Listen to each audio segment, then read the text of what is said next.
Bueno amigos, estamos en la entrevista acá en Señal Tras la Victoria y estamos con un compañero que se ha preocupado del medio ambiente y del medio ambiente no solamente de su parte dentro de este país que le corresponde vivir, sino que también se ha preocupado de distintas partes de Chile en términos de las crisis que hay medioambientales y también hídricas de este país. Hídricas me refiero a agua, para que la gente que no entiende el concepto hídrico sepa que es de agua. E internacionalmente, porque creemos que los recursos naturales no pertenecen solamente a un país, sino que le pertenece a la humanidad. Y son pocos las personas honestas dentro de este país, van quedando pocas personas honestas dentro de este país que no se hayan vendido a las empresas, a las grandes empresas, que sean perseguidos además por luchar por el agua y el medio ambiente, y perseguidos por gobiernos demócratas o por ministros que han estado en gobiernos socialistas. ¿Me equivoco, no? ¿No? Así es, tal cual. Y bueno, tiene un libro también que se llama La privatización de las aguas en Chile, causas y resistencias. Y hoy día estamos acá con Rodrigo Mundaca. Hola, ¿cómo estáis, Rodrigo? Hola, Polo, muchas Un gracias por la invitación. gusto Gracias. conocerte, tenerte acá. Gracias. Ya habíamos estado en contacto anteriormente con el Chalo, Sí. con otros temas que habíamos estado cubriendo, con el tema de Caimanes Así es. y otros temas que habíamos estado metidos ahí en denuncias contra Pérez Lloma y contra algunos personajes siniestros dentro de la vida de nuestro país. ¿Cómo estáis? Estoy bien, estoy muy contento de estar en la población La Victoria. Hacía muchos años que ¿Te no trae venía. recuerdo, no? Sí, muchísimo. Combatí aquí en esta población durante el periodo dictatorial. Varias veces estuve acá, en distintas calles, en distintas arterias. Viví un tiempo largo también en la población Los Sierra, el límite urbano, Ya. entre Los Espejos Sí, sí, sí. y la población Barrio José Chino. María acá, Barrio Chino hoy Sí. día. Así que conozco muy bien el territorio. Hacía mucho tiempo que no venía y estoy muy contento de estar acá en el Canal 3 La Victoria. Muchas gracias por la invitación. Bueno, después de todo tu periplo en la resistencia contra la dictadura, después viene la democracia. Se supone que con la vuelta a la democracia iba a ser todo más justo, iba a ser todo mejor, se iba a cuidar el medio ambiente, no se iban a permitir que grandes empresas, tú estuviste el otro día el sábado en Quintero, no se iban a permitir desde el punto de vista medioambiental que grandes empresas estuvieran enlazadas en una misma zona y en poca cantidad de terreno, y sobre todo al lado de poblaciones y al lado de sectores populares, porque las mineras no están en Las Condes o en Vitacura o en Los Trapenses, sino que están en Quintero, Puchuncaví, en sectores, en ventanas populares de nuestro país. Y así como Mejillones, y así como Lota, Coronel. ¿Qué pensáis tú cuando empezó a ocurrir todo esto en el gobierno de la concertación en ese tiempo? Estamos en las postrimerías del 11 de septiembre, ¿no? Hoy día es 12 de Ujú. septiembre. Ayer se conmemoraron los 45 años del golpe y toda la secuela que eso derivó, esos 17 años de dictadura que quedaron grabados a fuego eterno en nuestra memoria, ¿no? Y ayer le hicieron una entrevista a Ana González, que es un ícono en la lucha, Por supuesto. es un ícono en la Nuestra lucha amiga. por la promoción y defensa de los derechos humanos. Y fíjate que la entrevista que le hicieron a Ana González, la Ana González señalaba de que hoy día tenemos el país al cual aspiró Pinochet. Y lo dice así, es bastante brutal lo que dice ella, ¿no? Dice, bueno, este es el país que soñó Pinochet.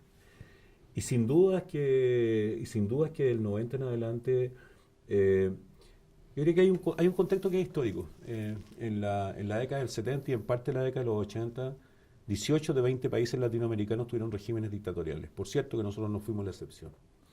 Y yo diría que sin ánimo de teorizar, yo diría que en términos concretos, entre el año 73 y el 80, La dictadura chilena se caracterizó fundamentalmente por la destrucción de las orgánicas sociales, por la destrucción de las orgánicas populares, por la persecución de todos aquellos que fueron el soporte teórico, ideológico y práctico del gobierno popular de Salvador Allende. Y a partir del 80 en adelante se da la característica fundamental de que se elabora esta tesis del ladrillo, ¿no? El modelo. La constitución política del 80 es una constitución de carácter absolutamente propietarista, que consagra la propiedad privada como un elemento central de lo que nos rige hoy día. Ahí en la constitución política del 80 se nos habla de la libertad de elegir en materia de educación, pero no del derecho a educarnos. En la constitución política del 80 está el código minero, está la privatización del subsuelo, está la privatización del agua en el código, en la constitución del 80. En la constitución del 80, en el artículo 19, numeral 24, se señala literal los derechos de los particulares sobre las aguas, reconocidos o constituidos en conformidad a la ley, otorgarán a sus titulares la propiedad sobre ellos. Es decir, en esa camisa de fuerza que nos rige desde el año 80 en adelante, yo diría que en términos políticos, ideológicos e institucionales está consagrado el actual modelo que padecemos. Y digo que padecemos porque los medios de prensa nacional invisibilizan todo lo que sucede en los territorios. Yo vivo en la provincia de Petorca hace 20 años. La provincia de Petorca se encuentra emplazada al interior de la quinta región. Tiene dos comunas del litoral que son bastante cuicas. Estoy hablando de Zapallar y Papudo, que son comunas que no frecuentamos por razones obvias. Pero también Ligua, Cabildo y Petorca, que son comunas de gente sencilla, de hombres y mujeres sencillas. Territorios Ligua, Cabildo, Petorca con una marcada vocación agrícola. La Ligua es conocida por los dulces, por las chombas, también por las paltas. Y yo diría que ahí en la provincia de Petorca, en particular en la provincia de Petorca, se han dado una serie de fenómenos que tienen que ver precisamente con este modelo que fue digitado en la década de los 80, pero que fue continuado por los malos gobiernos. Es decir, ¿Y por qué? Yo diría que hoy día, desde el 90 en adelante, la característica distintiva es que se perfeccionó el modelo de despojo que existe en los territorios. Se perfeccionó el modelo de despojo a nivel de la educación, a propósito del CAE, el crédito con aval del Estado, que fue fraguado durante el gobierno del agua, a propósito del ministro de Educación Vitar del momento. Durante los malos gobiernos, el año 97, un poco antes, se inicia el proceso de privatización de las empresas sanitarias durante el gobierno de Frei Ruiz Tagle. Se profundiza la mercantilización de la salud, se profundiza la mercantilización de la vivienda. En materia de bienes naturales, de bienes comunes, me refiero fundamentalmente a la tierra y el agua. Y a propósito de tu presentación, es bueno señalarle a quienes nos van a ver de que el año 74, por ejemplo, en pleno régimen dictatorial, es cuando es fraguado el Decreto Ley Forestal 701. El Decreto Forestal 701 fue elaborado por Julio Ponce Lerú, yernísimo en ese minuto del dictador, y el Decreto Ley Forestal 701 significó en la práctica la enajenación de más de 2 millones de hectáreas de asentamientos mapuche, para, comillas, construir una industria forestal que en rigor significó enriquecer a 3 grandes familias, o grupos económicos, Cruzat, Mate y Angelini. Hoy día a la sazón sobreviven solamente Mate y Angelini, Mate hoy día tiene más de 700.000 hectáreas de pino y eucalipto, y Angelini más de 1.200.000 hectáreas, que fueron bonificadas por el Estado de Chile en un 75%. ¿Qué significa eso? Significa que el Estado le entregó el 75% por hectárea del emplazamiento de pinos y eucalipto. Cofinanció el emplazamiento de pinos y eucalipto, a cambio y a costa de enajenar más de 2 millones de hectáreas de asentamientos mapuche, a 2 familias, fundamentalmente Mate y Angelini. En ese mismo periodo y un poco más adelante es cuando también es fraguado este famoso Código de Agua. El Código de Aguas tiene un antecedente anterior, que es la Constitución Política del 80. Es decir, Chile es el único país del mundo que tiene privatizadas sus fuentes de agua. Y la privatización de las aguas data desde el año 1980, consagrado en la Constitución Política del 80, y a renglón seguido desde el Código de Aguas del año 81 en adelante. ¿Qué significa para la gente que no está viendo la privatización de las aguas? Significa que el agua, en su primera derivada, es un bien nacional de uso público, pero también un bien económico. En su segunda derivada le da la prerrogativa al Estado de ser el Estado quien concede un derecho a aprovechamiento de aguas de forma gratuita y perpetua a los particulares, quienes han parado en estas garantías constitucionales del 19, numeral 24, incorporan el derecho a aprovechamiento de agua a su patrimonio y pueden, por tanto, concurrir al mercado a comprar, vender o arrendar agua. La tercera derivada es que el Código de Aguas separó la propiedad del agua del dominio de la tierra. Y hoy día tienes propietarios de tierra que no tienen agua y viceversa, propietarios de agua que no tienen tierra. Y a renglón seguido creó 2 categorías de derechos de aprovechamiento de aguas, que se consumen y que no se consumen. Hoy día prácticamente el 80% de los derechos de aprovechamiento de aguas que se consumen están en manos del sector agrícola y en relación a los derechos de aprovechamiento de aguas que no se consumen de uso no consultivo, aunque parezca inaudito, el 81% de estos derechos están en manos de una empresa público-privada italiana, Enel. Y a propósito de la privatización de las sanitarias desde el 97 en adelante, hoy día ustedes, por ejemplo, en la región metropolitana, Agua Andina, que es la que les da agua potable a ustedes, y a las poblas también, es de propiedad del grupo Akbar Suez. Nosotros que vivimos en la quinta región, ESVAL, que es la empresa sanitaria más grande del país, después de Agua Andina, aunque te parezca inaudito, es de propiedad de los profesores de Ontario, Canadá. Los profesores de Ontario, Canadá, controlan el 40% del mercado global del agua potable en el país. Son dueños de ESVAL, pero también son dueños de Aguas del Valle en la cuarta región y son dueños de Bio en la séptima regional sur. Es decir, en Chile hoy día existe un modelo de despojo asociado a la privatización de los bienes naturales comunes que no tiene parangón en América Latina y que no tiene parangón en el mundo. Hoy día el Estado de Chile no tiene soberanía sobre el bien natural más importante para la vida de las personas, sobre el agua. Y eso es tremendamente lesivo y tremendamente gravitante en aquellas comunas que se encuentran asociadas fundamentalmente a la industria extractiva. ¿Pero en cuántos países sucede esto del mundo? Donde esté privatizado los recursos naturales como el agua. Mira, a nosotros nos ha tocado recorrer el país varias veces, le hemos dado vuelta al país 3 o 4 veces. El año pasado nos tocó estar en Dublín, en un encuentro mundial de defensores y defensores de derechos humanos. Y hoy día a nivel planetario el único país del mundo que tiene privatizadas sus fuentes de agua y la gestión de las aguas es solo Chile. Y cuando tú lo explicas esto en los foros internacionales, la verdad que la gente piensa de ¡Qué estupidez! Claro, porque finalmente el Estado de Chile no tiene soberanía sobre el bien natural más indispensable para la vida de las personas. Dicho en otros términos, y como lo declama un conjunto de actores a propósito de la pieza Coral Seco, del agua depende la vida de las personas. Pero el agua también depende de la vida de los vegetales, el funcionamiento del ecosistema y el desarrollo de las economías locales. El 70% de la composición de los adultos que nos encontramos aquí en este set de agua. Si el día de mañana las comunidades son privadas de agua más de 10 días, las comunidades se mueren. El problema que hay hoy día, y lo voy a decir con mucho rigor, yo creo que hoy día en el país hay un modelo de desarrollo que es completamente ecocida. ¿Qué significa que este sea un modelo ecocida? Esto es un modelo que destruye los territorios, destruye los ecosistemas de los territorios y además hipoteca la vida de las comunidades que viven en esos territorios. Piensa lo siguiente, en nuestra provincia, en la provincia de Petorca, llevamos 15 años sin agua en los ríos. 15 años. ¿Por qué? Porque el agua se ha priorizado fundamentalmente para la industria extractiva asociada al monocultivo de palta de exportación. Hay una playa de conspicuos políticos y empresarios como Pérez Lloma, Cerda, Yuneman, Trivelli, Pihuonca, las hermanas Solari, compraron suelos de cerro a precio de huevo y se pusieron a plantar palto, erosionando los suelos, provocando una crisis ambiental tremenda.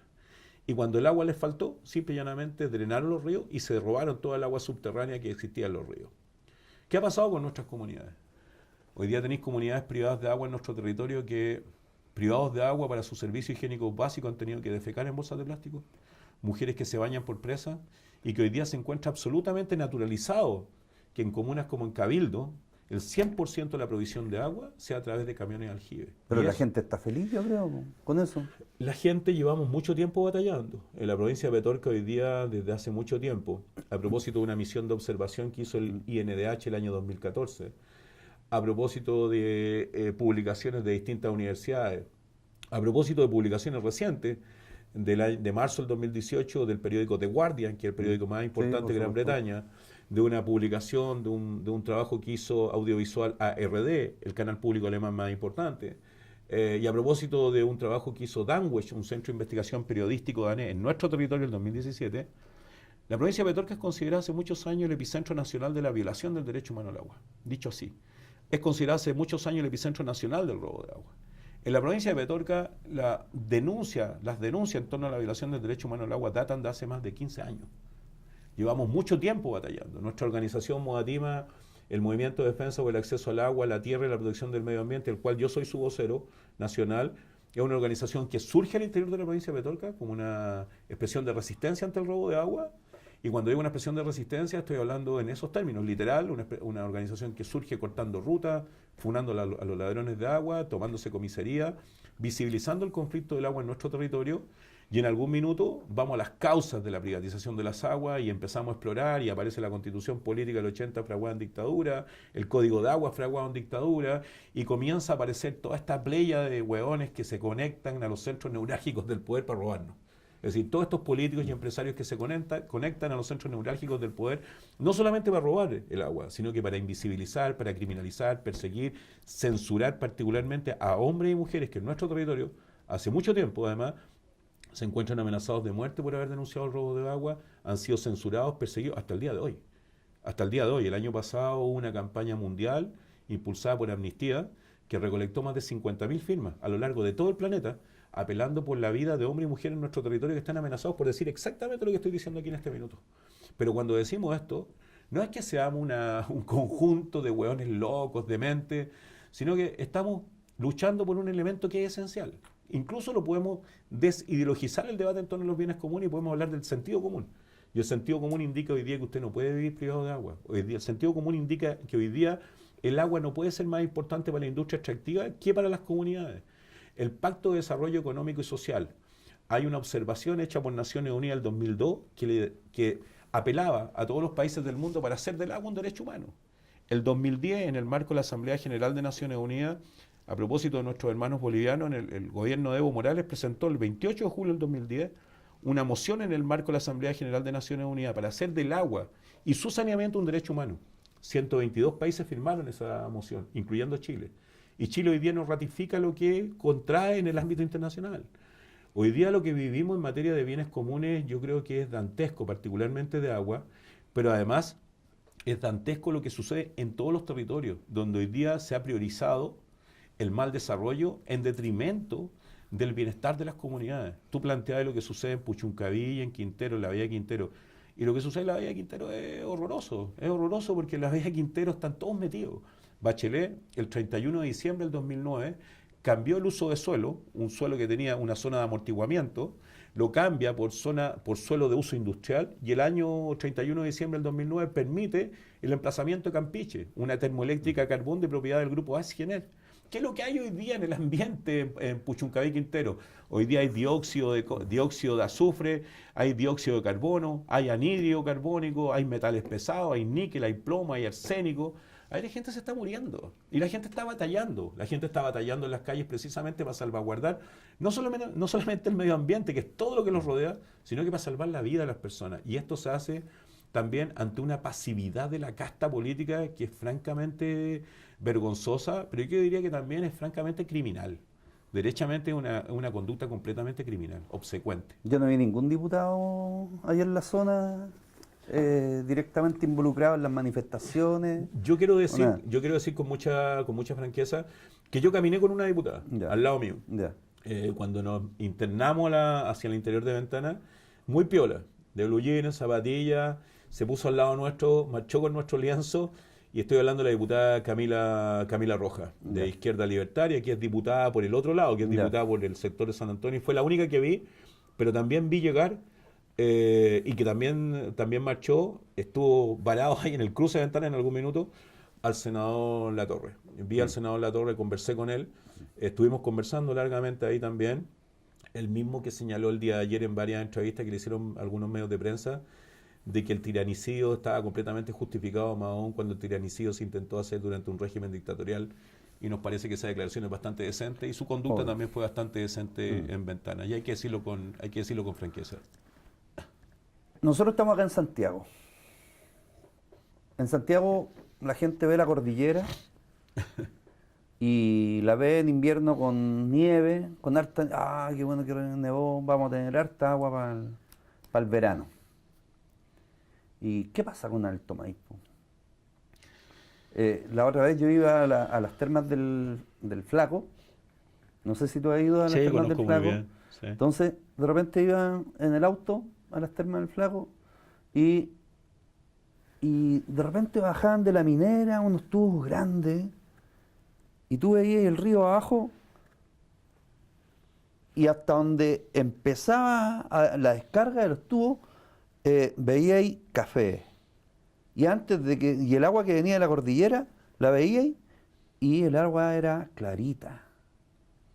Entonces, yo no sé el agua en Santiago el día de mañana puede estar con arsénico, puede estar contaminada, o puede también ser un negocio. Es que yo soy súper mal pensado. ¿Sabes por qué? Porque digo, si el día de mañana pasa lo mismo que en el norte en Santiago, que el agua con la que bebemos está contaminada con arsénico, vamos a tener que comprar agua. Sí, claro. Y vamos a tener que... Y si tú le pones un filtro al agua, o sea, a tu llave, vas a sacar un sinfín de asquerosidades Sí, claro. dentro del agua. Sí. ¿Qué opinas tú de eso? ¿Qué crees tú que puede estar pasando? ¿Hay un negocio privado aquí? ¿Alguien está, Alto Maipo está, aparte de su tema de minera, está haciendo algo más? Mira, ¿Tú has sabido algo? piensa lo siguiente. El agua en Chile es un bien de capital que genera plusvalía para sus tenedores. El agua no es un bien común. El agua está al arbitrio de la mega minería química a cielo abierto, está al arbitrio del modelo de agronegocio, está al arbitrio de la hidroeléctrica y las forestales, y finalmente todos los ciudadanos de a pie hoy día pagamos las tarifas más grandes, más altas de América Latina por el consumo de agua potable. La gestión de las aguas, todas las empresas sanitarias, el 95% de las empresas sanitarias están en manos transnacionales, en manos extranjeras, salvo la única empresa sanitaria que es de propiedad pública, que es MAPA, de la comuna de Maipú, Claro. y los sistemas de abastecimiento de agua potable rural, que son sistemas comunitarios para abastecer de agua a las comunidades rurales y perirrurales. El resto del agua, todo el agua está privatizada. Para que la gente lo entienda, mira, en nuestra provincia, a 140 kilómetros de ustedes, La Ligua está a 140 kilómetros. El año pasado, todos los medios de prensa, en el verano de este año, todos los medios de prensa estaban preocupados porque en Ciudad del Cabo, en Sudáfrica, había una ciudad que se había quedado sin agua. Claro. Sí. Bueno, compañeros, Estamos al lado. compañeros que nos escuchan, compañeros que nos ven. La ciudad de Cabildo lleva 5 años sin agua. La ciudad de Cabildo lleva 5 años siendo abastecida de agua a través de camiones de aljibe. La ciudad de Petorca lleva 4 años siendo abastecida de agua a través de camiones de aljibe. A 140 kilómetros de la capital hay gente que caga en bolsas de plástico privadas de agua porque los grandes productores de palta haz de exportación le roban el agua al pueblo pobre. O sea, yo diría que no hay que ir muy lejos. Lo que pasa es que aquí el tema de la instalación de la lucha por la recuperación de los bienes naturales comunes ha sido un proceso lento. Nosotros decimos hoy día, y lo digo con harto fundamento a propósito de un texto de Juan Pablo Rego, de un texto que se llama Entropía del capitalismo, y que yo convino a quienes nos van a ver de que lo lean y que reflexionen en torno a ese tema, a ese texto, Entropía del capitalismo. ¿Cuál es la tesis de entropía del capitalismo? La tesis es que hoy día en Chile las bases de la desigualdad están íntimamente asociadas a la apropiación masiva de los bienes naturales comunes. ¿Dónde está el origen de la fortuna de Mate, de Angelini, de Pérez Lloma, de Piñera, de Luxig? ¿En dónde está el origen de la fortuna de esos personajes? En la apropiación de la tierra y en la apropiación del agua. ¿Cuál es el problema que tienen en Antofagasta hoy día? Tienen un tremendo problema de contaminación ambiental producto de un enorme galpón que hay en la punta norte de Antofagasta donde se acopia todo el concentrado. Y donde pasan los camiones. Y donde pasan los camiones destapados y tiran concentrado al ambiente y todo. Antofagasta tiene los índices de cánceres pulmonares más altos del país y uno de los índices más altos del mundo, producto de la contaminación que ahí se provoca. Y nadie hace nada. Y nadie hace nada. Es decir, y si seguís caminando del norte hacia el centro, tenía el problema en Huasco. En Huasco, donde hubo un proyecto minero Pascualama, que se apropió de las nacientes de las cuencas, contaminó todo el río, todo el Valle del Tránsito en Alto del Carmen y dejó a la gente sin agua. Y seguís caminando por acá y te encontrás con la provincia de Petorca, que es el ícono de la lucha por el agua. Y vaya a la quinta región, y en la quinta región tenéis hoy día el conflicto tremendo en la bahía de Quintero. Y vais más al sur y te encontráis en Keilen. Keilen es una de las 10 comunas del archipiélago de Chiloé, donde aprovecho la ocasión, en Keilen desde el año 2016, que el pueblo pobre de Keilen no puede tomar agua porque se encuentra contaminada con sodio. Estuvimos hace 3 semanas en Keilen y caía una lluvia torrencial y nos encontramos con más de 17 estanques gigantescos de más de 5.000 litros de agua y a la gente cruzando con botellas plásticas a buscar agua a los estanques porque no tienen agua para tomar en Keilen. Todo el agua que se le suministra a Keilen proviene de Castro. 4 camiones de aljibes dando vueltas todo el día para que el pueblo pobre de Keilen tome agua. En el archipiélago de Chiloé, en Ancud, tú llegás a Ancud y te encontrás con camiones de aljibe en Ancud y dices, ¿qué mierda pasa en Ancud? Y todas las localidades rurales de Ancud no tienen agua. Empezáis a buscar el problema, el origen del problema. Bueno, en el sur austral, todo el musgo pompón, que está en los bosques naturales, hoy día tienen una concesión, están concesionados a una empresa extranjera, se llevan el musgo pompón, que son reservorios naturales de humedad, y lo utilizan como sustrato para la producción de flores de corte. Y el pueblo pobre rural se queda sin agua. Cuando vaya al archipiélago, cuando vaya a Magallanes, te encontráis con fracking, con fractura en la corteza terrestre para inyectar agua y sacar petróleo a 500, 600 metros de profundidad. Es decir, hoy día lo que hay en el país, hay un ecocidio gigantesco, hay una destrucción ambiental gigantesca en los territorios. Se está hipotecando la vida de las comunidades y estos procesos ha sido difícil de instalar porque hoy día se discuten weas que no son importantes para el pueblo pobre. O sea, ¿cómo no puede ser más importante poder acceder al agua, poder acceder a la tierra?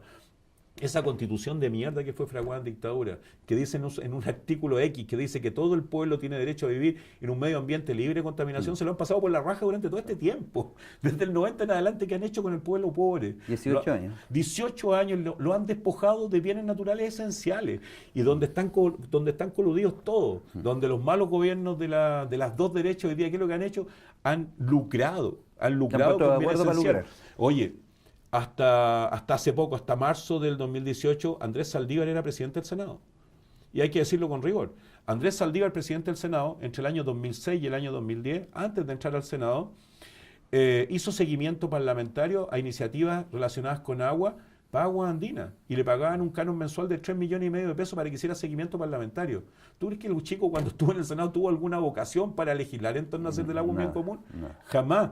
Y podemos empezar a explorar y hurgar en la cantidad de personajes de la casta política que han lucrado con el agua y te vas a dar cuenta de que la situación del agua y el lucro en torno al agua es tanto más escandalosa que las administradoras de fondos de pensiones, es tanto más escandalosa que las ISAPRES. De hecho, el conjunto de empresas sanitarias privatizadas del año 2014 obtuvieron utilidades 4 veces superiores al conjunto de ISAPRES en el país. De esa envergadura, o sea, ese es el negocio y esa es la envergadura del negocio del cual hablamos en nuestros territorios, en nuestras comunidades. Nosotros estuvimos con el Cristian una vez grabando para el sur de Chile y nos topamos en una reunión de gente de la concertación en esos tiempos y donde había llegado la orden del partido o del gobierno que venían las empresas salmoneras noruegas, suecas a Chile. Y estábamos en Ancud, en Castro, en una de esas dos ciudades. Y les daban la orden de que cada uno de ellos postulara el tema del agua, de los derechos de agua de la zona. Porque eso iba a costar mucho dinero cuando llegaran estas empresas. Sí, claro, obvio. Es que aquí pasa también por el tema de la información. Sí, claro. El que tiene la información tiene el poder. Y como estos tipos están en el gobierno, están en el poder, tienen todo el derecho a la información de todos los negocios, de todo lo que viene. Pero además, ¿por qué? Bueno? ¿Por qué la avaricia? ¿Por qué la codicia? ¿Qué es lo que hay detrás de estos gobiernos de la derecha y de la nueva mayoría? Se dice que con Pinochet hubo un mejoramiento en la economía, y escuchaba a Baradí el otro día, y yo también tenía la misma teoría en términos de tuvimos que nosotros financiar a los Chicago Boys, de la cagada que se mandaron en el año 81. Obvio. Entonces, ¿qué hay detrás de esto? Yo creo que hoy día en el país, en los territorios de Tarica, Parinacota, hasta Magallanes, pasando por el Gualmapu, hay un modelo de despojo que se encuentra concentrado fundamentalmente en 7, 8, 10 familias, que le ha permitido enriquecerse a costa del sacrificio de las comunidades. Así tal cual. Y te lo digo, yo vivo en la provincia de Petorca hace 20 años, 22 años. Cuando llegué a la provincia de Petorca había agua en los ríos. Había agua en los ríos. Hace 15 años que no hay agua en los ríos. Hoy día nosotros en nuestra provincia tenemos niños que dicen que nacieron en estos periodos de despojo, que dicen que no conocen los ríos. Y piensa lo siguiente, cuando tú miráis el planeta y cuando miráis, si queréis mirar el territorio, todo el territorio está construido en torno a los cursos de las aguas. O sea, Santiago está construido en torno al Mapocho. Tú me planteabas ahí antes, y creo que lo soslayamos, el proyecto hidroeléctrico Alto Maipo, que está construido en la parte alta de la ciudad.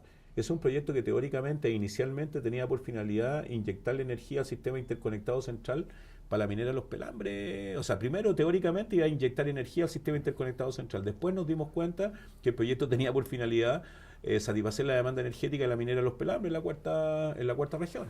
Por eso que te decía que era el tema, Ahí no solo no solo está todo conectado. sino que la minera con... Obvio. Piensa lo siguiente, aparte, el proyecto hidroeléctrico Alto Maipo es un proyecto que ha entubado 70 kilómetros de cauce del río.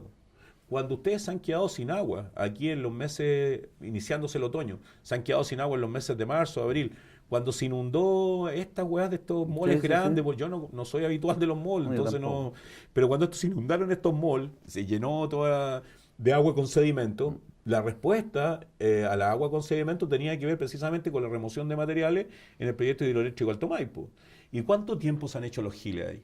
¿Cuánto tiempo Pacheco, que fue ministro de Energía, Máximo Pacheco, ministro de Energía de Bachelet, él blindó el proyecto hidroeléctrico Alto Maipo, lo defendió a rajatabla? El parlamentario que tenían por esa zona, el parlamentario socialista Andrade, ¿alguna vez dijo alguna hueá con respecto al proyecto hidroeléctrico Alto Maipo? No, porque ahí iba su mujer ahí con... nunca dijo nada. Gendarmería. Tuvieron a un ministro de Economía, Rodríguez Grossi, como director del proyecto hidroeléctrico Alto Maipo. Ahí en ese proyecto se replican todas las malas prácticas que desde este canal y con distintos personajes, con distintas compañeras y compañeros se denuncian. Ahí en el proyecto hidroeléctrico Alto Maipo están todas las prácticas de nepotismo, están todas las prácticas de colusión y corrupción, todas las prácticas de amiguismo que hoy día la ciudadanía rechaza de forma categórica. Ahora, si volvemos al origen y a propósito de tu pregunta y a propósito de la reflexión de Baradit y retomo la reflexión de la compañera Ana González, sin duda. Hoy día tenemos un país y tenemos una institucionalidad y tenemos dispositivos teóricos institucionales que, fraguados en dictadura después de tanto tiempo, se mantienen plenamente vigentes en los territorios y que ha permitido el enriquecimiento ilícito de un número considerable o no considerable, de un número menor de personajes que forman parte de la casta política y que forman parte de lo peor de lo nuestro, finalmente. Eso quiere decir que la Constitución de los 80, la Concertación la hizo carne. Sin duda, no tengo ninguna duda de eso. No tengo ninguna duda de eso. Yo tengo la certeza absoluta de lo que hicieron, de lo que se hizo del 90 en adelante, a propósito de la justicia en la medida de lo posible, a propósito de la modernización del Estado, a propósito de la igualdad de oportunidades, a propósito de la paridad de género, que fueron todos los eslogans de campaña, particularmente. Yo creo que lo que se hizo fue profundizar y perfeccionar el modelo de despojo. O sea, el CAE fue inventado, no hay argumento para la dictadura, el CAE fue inventado durante el gobierno de Lago. Y el crédito con aval del Estado, el argumento que nos dan es que no, es que permitió que más de 1 millón de familias pudieran tener a sus hijos en su primera generación en la universidad. Sí, puta, pero ¿a costa de qué? A costa de tener hipotecada la vida a esos personajes, weón, 35 años. Claro. O sea, es cierto, ¿dónde se perfeccionó, por ejemplo, el tema de la privatización de los fondos de pensiones?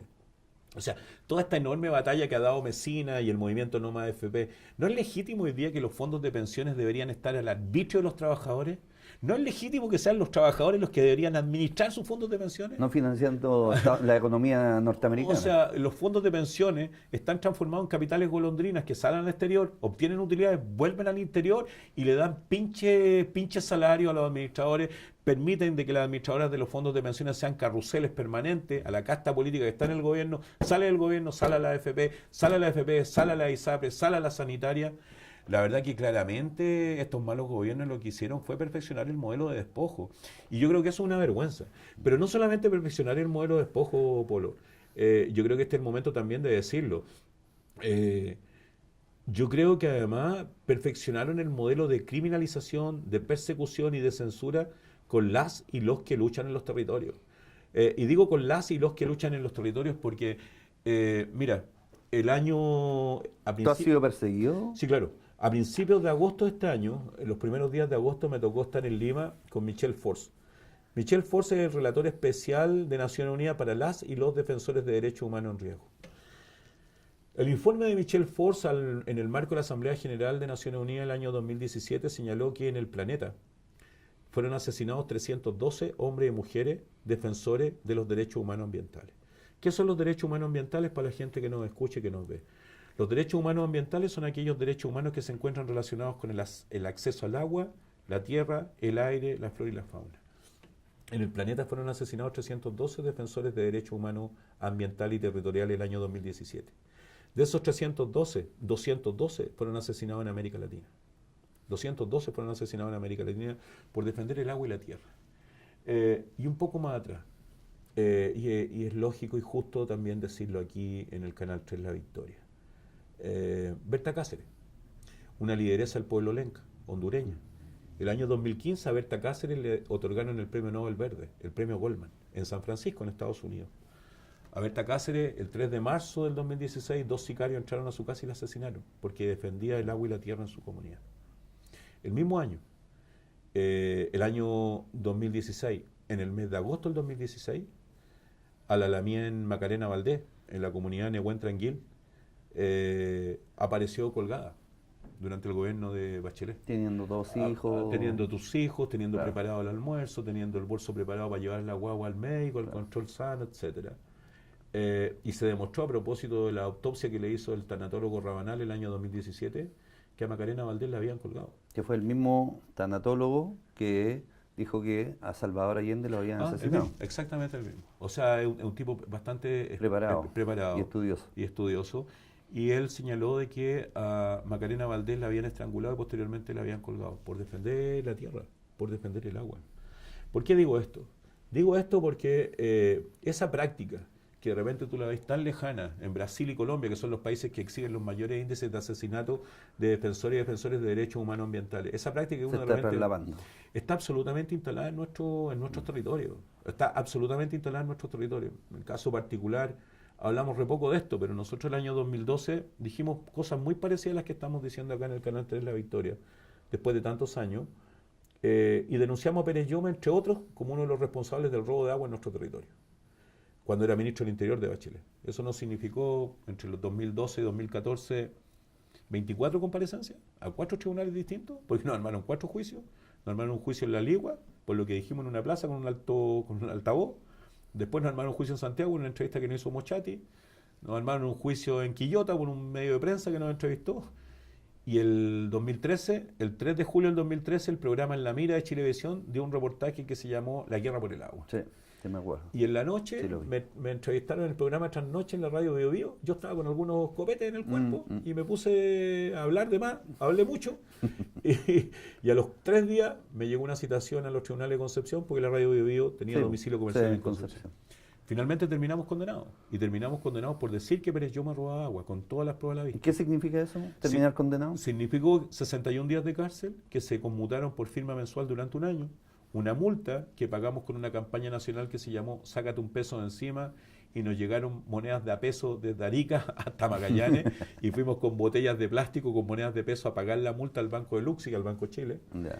Los cajeros no estaban muy contentos porque entramos a las 10 de la mañana y Me salimos como a las imagino, 4 de la me tarde, imagino. pero pagamos con una campaña nacional que tenía que ver con la dignidad de la gente que lucha por agua. Eso nos ocurrió entre el 2012 y el 2014. El 2015, ya estando firmando, fuimos a exigir la renuncia a Lewy por la represión en Caimanes, a propósito que le habían echado un ojo abajo a algunos comuneros que ahí estaban, a un comunero en particular, que luchaban precisamente contra la minera Los Pelambres del grupo Luxi, por el emplazamiento del tranque Relave del Mauro, Sí, en el correcto. curso natural de las aguas del exterior Pupeo. Entramos el 2015 a La Moneda a pedir la renuncia a Lewy por su conducta criminal, y a los pocos días nos golpearon ahí en Plaza Italia, 7 puntos en la cara. Fuimos con Rodrigo Román, nuestro abogado, a poner una acción judicial ante la PDI, la Brigada de Derechos Humanos. Nunca se supo nada, porque nos golpearon justo en un punto ciego, el de Santiago, curioso.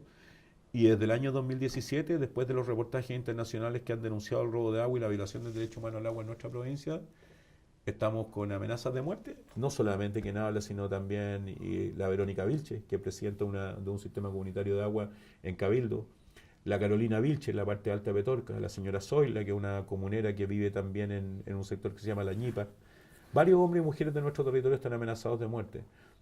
De hecho, en el mes de junio, al fiscal Gómez, el de los mostachos, se le entregaron 50.000 firmas recolectadas en todo el planeta, hecho por Amnistía. Amnistía entregó las firmas, nosotros acompañamos la entrega de las firmas y nos fijaron medidas de protección ante las amenazas de muerte que han ocurrido en nuestro territorio.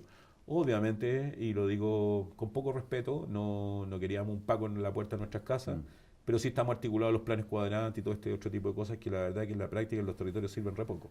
No sirve. No sirve. O sea, el que te llame el carabinero No o el sirve. que pasen los pagos Claro. fuera no sirve de ¿Estáis nada. bien? ¿Estáis vivo? Sí, claro, y en general siempre llegan tarde. Claro. Después que ya pasó. Después que ya que pasó. Entonces, a tu pregunta, sí, claro, claro que nos han criminalizado, claro que nos han perseguido, tenemos poca posibilidad de hablar de esto. En general en los foros no hablamos de esto, pero tengo la posibilidad de hacerlo aquí en La Victoria, que me siento bastante cómodo y estoy entre compañeros y entre amigos. Pero eso no solamente ha sucedido conmigo, ha sucedido con compañeras de nuestro territorio, también con los compañeros de Caimanes, particularmente con Cristian Flores, también con las compañeras de la coordinadora No Alto Maipo Arriba, que también han sido sujetos de presiones, de censuras, de persecuciones, de amenazas también. Sucede en todo el territorio, sucede en todo el territorio. O sea, que la dictadura no se ha acabado. ¿Qué pensáis tú de eso? ¿Se acabó la dictadura? ¿No se ha acabado? La ANI, ¿para quién sigue funcionando? ¿Y para qué sigue funcionando? Si nosotros tuviéramos aquí en este set al abogado Rodrigo Román, el abogado Rodrigo Román podría explicar con lujo de detalle lo fraudulento de la Operación Huracán, la forma en la cual fueron montados pruebas completamente espurias, la forma en la cual Lo vamos a invitar. la forma en la cual se comportó además la ANI, la forma en la cual se comportó el subsecretario del Interior Alewi, la forma en la cual se pretendió instalar en la opinión pública la idea de que los peñes se coordinaban por WhatsApp. O sea, a ver, ¿Quién va a hacer algo tan estúpido? o sea, disculpen lo popular, pero nadie es tan hueón como para montar operaciones de sabotaje con WhatsApp. O sea, yo creo que la verdad que lo que se intentó instalar en la opinión pública era que aquí había un grupo concertado de peñi que iban a sabotear la industria forestal y que se coordinaban y articulaban a través de teléfonos abiertos. De WhatsApp. O sea, esa cuestión es completamente irrisoria y eso significó que la operación Huracán fuera completamente desmontada. Y lo mismo los viajes que hizo Alewi a Mendoza precisamente para establecer un vínculo entre el movimiento mapuche en Argentina y el movimiento mapuche acá, de forma tal de poder generar una asociación ilícita que claramente era de una falacia completa. No, y armas, es que metieron una cantidad de atrocidades contra los peñas. Bueno, nosotros después de todas estas denuncias que hemos hecho el robo de agua, de las movilizaciones, de las distintas estrategias que hemos desplegado, el ministro de Agricultura, el actual, Antonio Walker, ha dicho que nuestra organización Modatima es una organización desleal, que destruye la economía del país. Los voceros del agronegocio compran programas en las radios comunitarias en nuestro territorio y dicen que somos ecoterroristas, de que somos individuos que estamos al margen de la ley, de que nos tienen que aplicar todo el rigor de la ley. Hay un parlamentario, Luis Pardo, diputado en la Quinta Región. ¿De qué partido es? RN, hay un diputado, Luis Pardo, que fue el presidente de ACHI, que es dueño de radios comunitarias, que fue responsable de la Operación Silencio. Ese tipo ha dicho que la clase política no tiene que estar sujeta a la discusión en torno al agua que imponen los extremistas de Modatima. Lo han dicho así, en esos términos. Y ustedes nos ven aquí a cara descubierta. Claro. Nosotros no tenemos... No hay pasamontaña. No estamos con pasamontaña, estamos a cara descubierta y estamos diciendo que aquí los únicos terroristas son aquellos que han comprometido la vida de nuestras comunidades. Los únicos terroristas son los hueones que se robaron el agua, los tipos que han permitido el despojo en nuestros territorios. Esos son los terroristas. Es como estoy pensando en Subverso y en el tema de los terroristas. Esos son los terroristas en nuestros territorios. Porque la gente estos hueones que han privado de agua en nuestras comunidades han privado de un elemento esencial a nuestras generaciones, las generaciones presentes y las generaciones futuras. Están hipotecando el futuro de los niños, están hipotecando el futuro probablemente de los niños de La Victoria, los niños de la Dávila, de la Clara Estrella, los niños de la Caro, los niños de la población Los Espejos, los niños de la Legua, de la Vía Sur, porque de eso estamos hablando. Yo diría además también que cuando el pueblo pobre se decida a luchar por agua, probablemente va a ser tarde. Va a ser tarde porque hoy día todos los futuristas señalan, y no le quiero ni poner ni agregar nada más, todos los futuristas señalan que las próximas guerras van a ser por agua. Y esas guerras, o esos conflictos de baja intensidad de los cuales nos hablaban en la década de los 80, esos conflictos de baja intensidad ya están instalados en nuestros territorios, con voceros que salen a criminalizar, con voceros. Mira, vuelvo atrás. Michel Force, el relator especial de Naciones Unidas, señalaba de que el rasgo distintivo del extractivismo en América Latina y la respuesta distintiva del extractivismo en América Latina con respecto a las y los que defienden los derechos humanos ambientales tiene 3 rasgos distintivos. El uso de la fuerza física, es decir, agresiones y muerte. Segundo, la utilización de las normas, de las instituciones para reprimir, o de la norma para, por ejemplo, el agua hoy día es un bien de capital y usted no puede alterar la norma. La norma dice que esto, usted gana pluca y usted si altera la norma es castigado. Y tercero, el discurso criminalizante. Si tú miráis esa conducta en América Latina, en Chile está completamente instalado.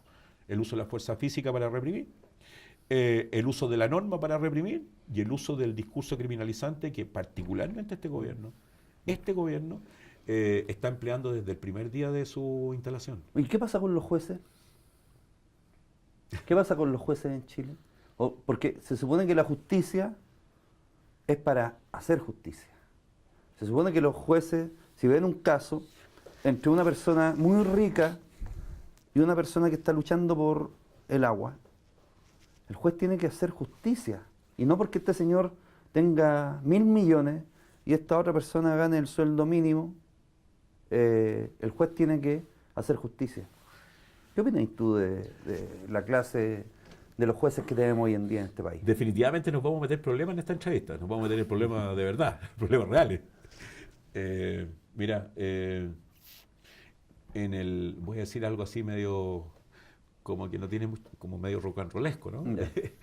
En el verano de este año, en el marco del Festival de Viña, no sé si te diste cuenta que Roberto Márquez, el líder de IAPU, era el presidente del jurado. Y yo me recuerdo nítidamente cuando sacó un letrero que decía: el agua no se vende, el agua se defiende. Es muy amigo nuestro, por cierto. Pero después, al segundo día sacó... Igual que de nosotros. Me imagino. Y al otro día, el segundo día, sacó otro cartel que decía: en Chile, la justicia es como la serpiente, muerde a los descalzos. Y la verdad que esa cita es nunca más certera para analizar la justicia en Chile. O sea, mira, a mí recuerdo nítidamente la jueza que tenía que sustanciar el caso nuestro en la Ligua, Janet Rocco, lo puedo decir con nombre y apellido, una jueza que está en función en nuestra provincia. Janet Rocco se inhabilitó de ver la causa de Pérez Lloma contra nosotros, porque ella había sancionado a Pérez Lloma el año anterior por usurpar agua, y se tuvo que inhabilitar. ¿Y por qué? Porque precisamente tenía intereses creados. Ella había sancionado a Pérez Lloma el año anterior por usurpar agua. ¿Y qué hacen? Sacan a Janet Rocco, se inhabilitan, traen a un juez y el juez dice: esta es una acción judicial, esta es una querella por injurias con publicidad, a mí no me interesa si Pérez Lloma roba o no roba agua, porque para nosotros lo primordial es reparar la honra dañada del señor Pérez Lloma. Entonces, el juez se concentró en reparar la honra. Cuando nos preguntan a nosotros por la justicia, tenemos que ser súper certeros. Cuando te llevan 24 veces a 4 tribunales distintos y donde coincide la citación en la mañana en la Ligua y ese mismo día en la tarde te citan a Concepción, es inviable. ¿Cuál es el propósito de la justicia en ese minuto? El propósito de la justicia hoy día, yo diría que la justicia es el espacio que han utilizado los poderosos para criminalizar, inhibir e impedir el avance de las demandas sociales. Y eso es evidente. O sea, queda demostrado palmariamente con la Operación Huracán, queda demostrado palmariamente con la persecución de algunos peñis. Alberto Curipán, con el cual estuvimos el año pasado en un foro junto a Óscar Olivera, el líder de la guerra por el agua en Bolivia. Con Curipán, con Alberto, llegamos a un foro a mediados del año pasado a Santiago y nos esperaban 7 furgones policiales para llevarnos presos. Porque estábamos hablando de agua, estábamos hablando de bienes comunes, estábamos hablando de autodeterminación, estábamos hablando de autogestión, estábamos hablando de plurinacionalidad, estábamos hablando de restituir la propiedad del agua al dominio de la tierra, estábamos hablando de eso. Y nos querían llevar presos porque estábamos hablando del sentido común, del sentido más elemental. Yo claramente suscribo plenamente esa cita de que en Chile la justicia es como las serpientes, muérdalas y los descalzos. Es lo que pasa en esta población, es lo que pasa con los cabros chicos en esta población que son criminalizados, que son perseguidos, de repente porque se visten distintos, porque se ponen un aro, se ponen un piercing, porque tienen los pantalones en el poto, no sé, qué sé yo. Eso sucede en todas las poblaciones. Oye, ¿y qué pasa en el sur de Chile? Que es muy rico, la Patagonia de Chile, que es muy rica con el tema del agua. Se ha visto también demasiado judío en el sur de Chile. Dicen que se vendió el sur de Chile, la Patagonia, al Estado judío para instaurar después su gobierno. Es que no sé si sea tan así, su Estado acá, pero yo creo que está metido el tema del agua dentro de todo esto, porque están los glaciares y está todo... Estamos cruzados por el tema del agua. Hemos estado muchas veces en el Gualmapu, muchas veces en la región de los ríos, de los lagos, también en Aysén, también en Magallanes, Y nos pasa que cuando vamos para allá nos da como mucha envidia, ¿no? No te digo que nos da mucha envidia porque nosotros no tenemos agua en nuestro río. Claro. Tú vas a la provincia de Petorca y Me imagino que es como cuando un niño no ha visto nunca el mar. es lo mismo, claro. Y es que yo vi un video de una vez que llovió y así algo seco durante 5 o 10 años y los chicos estaban así como ver el mar por primera vez. El año, eh, el año 2015 en nuestro territorio hubo una lluvia inusual. Mm, sí me Llovieron acuerdo. como 100 milímetros de agua. Yo estaba en ese minuto, estaba en una comunidad, San Juan de la Costa Sur, probablemente al interior de la 10ª región. Y me llamaban mis amigos, desesperadamente me llamaban y me decían, ve la tele, ve la tele. Y los ríos bajaron, pues, Mm, weón. sí, Los ríos horrible. bajaron después de 10, 12 años. Y la gente salió a los puentes a cantar el himno nacional, weón. Y era muy, ¿Quería un poquito más de agua? sí, ¿No? ¿Sí? probablemente era muy emocionante ver a la gente cantar el himno nacional porque el río bajaba, weón. O sea, Claro. es una weá. Y nosotros cuando vamos al sur habitualmente, vemos todos los ríos con agua. Entonces, claro, nos desborda de emoción, pero el agua no es nuestra, po. Claro. O sea, el agua no la podéis sacar, porque todos los derechos de aprovechamiento de agua de uso no consultivo en el sur, que se destinan preferentemente a la generación de hidroelectricidad, son de propiedad extranjera, particularmente una empresa público-privada italiana en él. Entonces, cuando tú decís, Que antes era de los y españoles. que antes era, hasta el año 2004, Endesa España era propietaria del 90% de los derechos de aprovechamiento de aguas de uso no consultivos del territorio. Desde el año 2004 en adelante hubo un reordenamiento de capitales y hoy día en él, una empresa público-privada italiana es dueña del Mm. agua en el país. Entonces, eh, esa es la realidad. No hay otra realidad. Los hechos, los datos, los antecedentes son completamente irrefutables, irrefutables. Oye, para ir terminando ya la entrevista, ¿con qué país sueñas?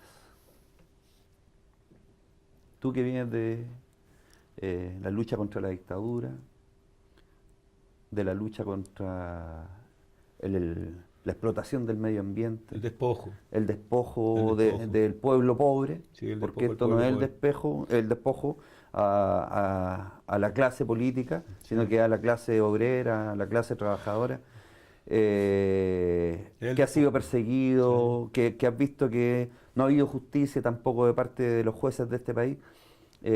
¿Tú con qué país sueñas? Probablemente, al igual que tú, yo creo fervientemente en la autodeterminación de los pueblos.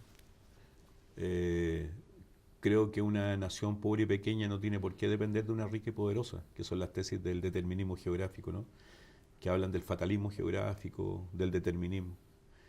Yo creo profundamente en la autodeterminación de los pueblos. Y cuando me preguntan, me han hecho esta pregunta otras veces, yo creo que hoy día tenemos una tremenda deuda pendiente en nuestros territorios. Y esa deuda tiene que ver con ser capaces de construir, de construir un modelo de desarrollo que sea viable económicamente, por cierto, pero que sea también socialmente justo y ecológicamente más sano. Eso hoy día en nuestros territorios no sucede. Hoy día en nuestros territorios lo que prevalece es la avaricia, es la codicia, es el despojo. Eh, en el fondo es la humillación, la indignidad, instalar la humillación en las comunidades. Porque cuando las comunidades las priváis de bienes esenciales, en el fondo las condenáis a hipotecar su vida, actual y futura. Cuando tú tenés niños que dicen, no conozco lo que es un río, la verdad que esa weá te parte el alma. Te parte el alma porque el río no solamente juega una función paisajística, sino que juega una función ecosistémica determinante. De los ríos dependen las lluvias, de los ríos dependen las poblaciones La bióticas y siembra. abióticas, todo depende del agua. Cuando me preguntan con qué sueño, sueño con eso, sueño con la posibilidad que tenemos de cambiar el orden de cosas actual. Pero solos no podemos. Y la posibilidad que tengo de estar en este canal, la posibilidad que tengo de estar con usted acá en la población La Victoria, nunca más cómodo, la posibilidad que tengo de decir hoy día que solos no podemos. Y cuando digo que solos no podemos, creo que es fundamental hoy día construir un solo puño que aúna todas las luchas por la recuperación de los derechos sociales, las luchas por la recuperación de los bienes naturales comunes para cambiar el orden de cosas actual. Yo creo que hay que invertir la pirámide, que hay que terminar con las desigualdades que hoy día existen en los territorios. Creo que eso se hace con organización, se hace con unidad, se hace también deponiendo nuestros pequeños intereses. Muchas veces tenemos pequeños intereses y es cierto y hay que decirlo. Hay que ser generoso. Y hay que ser generoso, hay que hacer la autocrítica. Muchas veces queremos arrimar mucha agua a nuestro molino, soslayando la importancia de otras demandas. Y yo creo que hoy día lo que tenemos que comprender es que estamos en un gobierno que partió en el mes de marzo. Estamos en el gobierno que, como decía el ex ministro de Educación, es el gobierno de los supercampeones, de los hijos que usan doble condón. Es el gobierno del ministro de Salud, Santelices creo que se llama, que dice que lo que sucede en Quintero y Puchuncaví son pequeñas humillaciones. Ese ministro que dice hoy día que los cuadros de diarrea, de cefalea, de náusea y de vómito no son intoxicaciones. Que son inventos. Que son inventos. Estamos en un gobierno donde el director nacional del INDAP, Cantero, el director nacional del INDAP, la semana pasada, en el Día del Campesino, cuando se demoran en traerle el vaso de agua, dice, parece que el agua la fueron a buscar a Petorca. Y se caga la risa. Y se caga de la risa, en el fondo, mofándose de la crisis que tenemos en nuestro territorio y mofándose del despojo del agua que existe en nuestro territorio, despojo que es provocado por sus amigos. Nosotros estamos, yo quiero decirlo con mucho respeto, pero a propósito de todas estas cosas que han sucedido últimamente, yo creo que estamos en un gobierno completamente fascista y que creo que fueron escogidos a dedo. Tenía a Miguel Schweitzer, que fue abogado del dictador, que fue un conspicuo funcionario de la dictadura, que hoy día forma parte del Consejo General de Educación. De eso estamos hablando.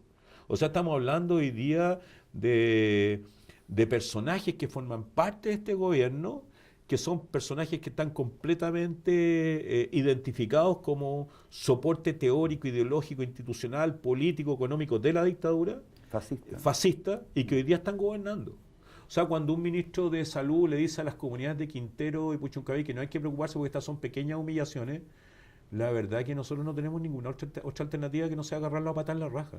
No tenemos ninguna otra alternativa que no sea comprender la necesidad de unir todas las luchas, comprender la necesidad de que hay que deponer nuestros intereses particulares, incluso movimentales, en función de construir un solo puño.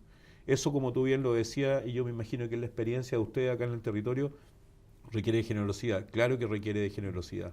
Requiere de unidad, claro que requiere de unidad. Requiere de organización, claro que requiere de organización. Y hay que hacerlo. Yo creo que hoy día esto no se puede continuar dilatando. Nosotros en la provincia de Petorca, durante este año, el 21 de abril de este año, sacamos miles de personas a la calle en Cabildo, movilizados en torno al tema de agua. Hace 2 semanas atrás, tuvimos en un teatro pequeñito de 300 personas, un teatro que desbordaba con más de 600 personas, tuvimos a Manuel García y su grupo, y a Daniel Muñoz y los Marujos, y aparte el elenco seco solidarizando con la causa del agua. Hemos estado en un montón de despliegues de distintas acciones, de distintas iniciativas, hablando, conversando, solidarizando, movilizándonos, participando en foros, en debates, etcétera. Hay gente que no nos quiere, y es cierto, está bien que no nos quieran, pero tenemos la ¿Pero son los que tienen el poder? Sí, por cierto, sí, por cierto. Hay gente que no nos quiere, hay gente que quisiera vernos en una condición distinta probablemente, que nos quisieran criminalizar. Yo creo que hay un esfuerzo criminalizador en contra de Modatima, derechamente, cuando el ministro de Agricultura sale a decir que somos desleales, que estamos destruyendo la economía y que tenemos que ser castigados, claramente hay un discurso criminalizante ahí. Por supuesto. Eso es evidente. Y lo hacen desde la institucionalidad y desde lo que confiere el poder que confiere la institucionalidad. Y cuando tú me preguntas ¿qué deberíamos hacer? Yo creo que nosotros deberíamos comprender la necesidad de unirnos, sin dar ninguna lección de ningún tipo, porque somos una organización que surgió en la provincia de Petorca, que hoy día tiene una crisis de crecimiento porque se han ido levantando distintos piños. Hoy día tenemos Modatima en Tiltil, tenemos Modatima en Batuco, tenemos Modatima en Lampa, tenemos Modatima en Metropolitano, tenemos Modatima en Magallanes, Modatima en la Debería haber Modatima en todo Chile, entonces. Lo que nosotros decimos es que hoy día la lucha por los bienes naturales comunes, y fíjate que nosotros hablamos de bienes naturales comunes y no de recursos naturales, porque el concepto de recursos naturales está asociado al extractivismo, está asociado al despojo, está asociado a la apropiación del agua, de la tierra, para obtener plusvalía para quienes se apropian del agua y la tierra. Nosotros creemos que hoy día es importante estas cuestiones que estamos planteando y otras que otros compañeros tendrán que aportar, y nosotros tenemos esa disposición. Tenemos la disposición de deponer intereses, tenemos la disposición de organizarnos, tenemos la disposición de desplegar no una, 1000 tácticas de lucha, porque no tenemos otra alternativa. Pero no tienen medios de comunicación. Por ejemplo, yo O sea, creo... ¿cómo levantáis un discurso si todos los medios de comunicación están en la derecha económica y la derecha fascista? Sí, po. ¿Cómo lo va a hacer? Fíjate que nosotros, cuando tú revisáis en redes, Modatima, probablemente una de las fortalezas que tiene nuestra organización ha sido nuestra capacidad de romper el cerco de medios, Comunicacional. el cerco comunicacional. Pero ¿sabéis qué, Polo? No fue fácil, porque en algún minuto del año 2016 tomamos la decisión, después de años de bregar con los medios de prensa, dijimos, si este conflicto no está en el ámbito internacional, el conflicto va a continuar igual. Y el año 2016 tomamos la decisión de articularnos con algunos medios de prensa que nos escucharon. O sea, Danwich, el Centro de Investigación Periodística danés, cuando va a conocer su reportaje en marzo del 2017, concluye señalando, literal, los supermercadistas daneses van a dejar de comprarle palta a los ladrones de agua en la provincia de Petorca. Eso lo encontré genial. Y eso dejó la cagada en el territorio. Genial. Eso, a los pocos días vinieron las amenazas de muerte. En abril, con Román, tuvimos que interponer recursos de protección y amparo en la Corte de Apelaciones de Valparaíso. La Corte de Apelaciones de Valparaíso, como siempre, pidió que nosotros identificáramos a quienes nos amenazaban, y como no podíamos identificar, no dio lugar al tema. Es que tenía que haber dado la orden a la Policía Civil de que Obvio, investigara. Obvio, no, pero le piden a los ciudadanos que identifiquemos. Es una estupidez. Bueno, a reglón seguido, en marzo del 2018 tuvimos un reportaje larguísimo hecho por el periódico The Guardian, periódico más importante de Gran Bretaña, ARD, Franpress. Franpress tituló un reportaje audiovisual diciendo: la provincia de Petorca, el epicentro de la guerra por el agua. Y claramente, tú sabes que unos compañeros preclaros, diría yo, cuando estábamos armando Modatima, el año 2009, por ahí, decían, si este conflicto no está en los medios de prensa, no existe. Si este conflicto no está en los medios de difusión, no existe. Y nos hemos empeñado muchísimo en aquello. Nosotros creemos que esto, la comunicación, estos recursos audiovisuales, la posibilidad de estar en un canal comunitario como este, es tremendamente importante. Hemos estado en otros espacios, en otros sets que son de más glamour, probablemente de una enorme o de una gran envergadura en términos de recursos, pero aquí nos sentimos cómodos, nos sentimos mucho más cómodos que estar, no sé, en el set de CNN o en el set de cualquier otro, porque aquí estamos cómodos, aquí estamos con nuestra clase, estamos con nuestras compañeras, nuestros compañeros, estamos en la población donde nacimos, donde nos criamos, y por tanto creo que estas experiencias, creo que estos medios comunitarios juegan un rol determinante, gravitante. Estos medios de prensa, como el Canal 3 La Victoria, no son medios de prensa contrarrevolucionarios, muy por el contrario. Estos medios de prensa son los que están saboteando precisamente a Copesa, son los que están saboteando a las grandes cadenas televisivas que nos meten telebasura todos los días, que nos hablan de la farándula del momento, que nos hablan de si que el Alexis Sánchez se enamoró o se desenamoró. Estos son los medios de prensa reales, los que recogen el día a día. Y yo creo que estos medios de prensa son tremendamente importantes. No hay ninguna posibilidad de llevar adelante un proceso de transformaciones radicales sin medios de prensa comunitarios, sin medios de prensa de la clase, sin medios de la prensa del pueblo pobre. Todo lo demás es una falacia. Muchas veces estos canales van contra la corriente, muchas veces hieren ciertas susceptibilidades y de repente despiertan fuego amigo. Pero yo creo que el fuego amigo que se despierta muchas veces es un fuego amigo que tiene intereses. Y donde se cautelan esos intereses, en particular. A eso me refería con la generosidad. La generosidad indica hoy día que el pueblo pobre tiene que organizarse, que hay que relevar el rol que han desempeñado los movimientos sociales que instalaron la lucha por la educación, por la salud, por la vivienda, por el agua, por la tierra, que instalaron esas batallas y que hoy día se requiere de un Estado Mayor. Y ese Estado Mayor significa organizarnos para poder cambiar el orden de cosas actual. Y por eso yo creo que este hoy día para nosotros... Cuando nos invitaron dijimos inmediatamente que sí, para nosotros fue tremendamente importante y es tremendamente importante estar en el Canal 3 La Victoria, y ojalá esto, como decía Neruda, se podrán cortar todas las flores, pero jamás se va a poder detener la primavera. Ojalá esto florezca y florezca a lo largo de todo el país, de todos los territorios. Un minuto para que a través de esta cámara a través de esta cámara, le digas algo a toda esa gente que te va a estar mirando en el video que vamos a hacer, en esta entrevista que vamos a tirarla prontamente al aire, y para que la gente entienda lo que ustedes están haciendo. Un minuto. El 90% de la composición de un niño al nacer es agua. El 70% de la composición de los seres adultos es agua. Del agua dependen las funciones fisiológicas más importantes del cuerpo humano. Del agua depende la vida de los vegetales, el funcionamiento del ecosistema, el desarrollo de las economías locales. Sin embargo, en Chile, el agua es un bien de capital. Sin embargo, en Chile, el agua se encuentra privatizada desde hace mucho tiempo, desde hace 37 años. Chile es el único país del mundo que tiene privatizadas sus fuentes de agua y el único país del mundo que tiene privatizada la gestión de las aguas. Y luchar por la recuperación del agua para nuestras comunidades, nuestros territorios es de sentido común. Usted no puede privar a las comunidades de agua. Si usted priva a las comunidades de agua, usted está hipotecando la vida de las generaciones presentes e hipotecando la vida de las generaciones futuras. Recuperar el agua para nuestras comunidades y nuestros territorios, desmercantilizar el agua, hacer del agua un bien común y un derecho humano es un imperativo ético y un imperativo moral. Y nosotros, desde nuestra organización Modatima, con la mayor humildad, con la mayor sencillez, les decimos que la lucha por el agua, la lucha por la recuperación del agua para nuestras comunidades y nuestros territorios requiere del concurso de todas y de todos. Muchas gracias a todos los que nos han podido escuchar y ver desde el Canal 3 La Victoria. Bueno, muchas gracias, Rodrigo. Gracias, Polo. Un gusto tenerte acá. La privatización de las aguas en Chile, de Rodrigo Mundaca de Modatima. Por favor, cómprenlo, búsquenlo, léanlo, porque les va a quedar la claridad en torno de cómo el agua es un bien de mercado y no un derecho fundamental e inalienable de los pueblos a su acceso. Así es que te queremos agradecer, Gracias Rodrigo, a por ustedes, estar muchas acá. gracias a ustedes. Y bueno, estas son las noticias. Esperamos tenerte acá y a la gente de Modatima también en Muchas otras gracias. entrevistas que nos permitan dar luz a la gente para aquellos que estamos en las sombras. Así que muchas gracias, Gracias a ustedes. y te agradezco tu visita. Muchas gracias.